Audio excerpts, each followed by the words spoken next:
नमस्कार मित्रांनो. आपल्या आत्म्याचे दोन टूल असतात, साधन असतात. एक मन आणि दुसरं शरीर.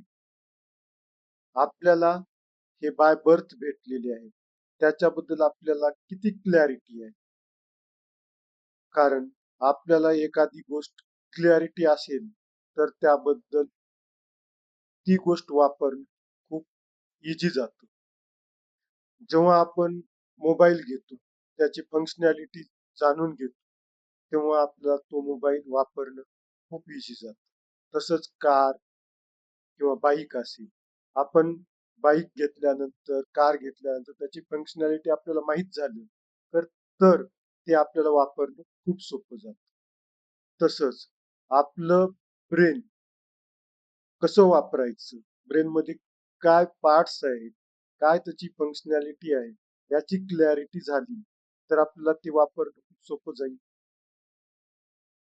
जर आपल्याला ब्रेन बद्दल क्लॅरिटी आली, फंक्शनॅलिटी माहीत झाली, कोणचा पार्ट आपल्याला स्ट्रेस, अँक्झायटी देतो, कोणचा पार्ट गट फिलिंग आणि इंट्युशन देतो आणि कोणच्या पार्ट मध्ये न्यूरल पाथवेज क्रिएट होतात, ते कसे क्रिएट होतात आणि कसे मेसेजेस ब्रेन शरीराला जातात, शरीरातल्या व्हायटल ऑर्गन्सला, लंग्सला, किडनीला, स्टमक आहे आणि दुसऱ्या पार्ट्सला कशी जातात आणि त्या पार्ट्सचे मेसेजेस हे ब्रेनला कसे येतात, याची जर आपल्याला क्लॅरिटी आली तर आपलं ब्रेन कसं यूज करायचं हे आपल्याला कळेल.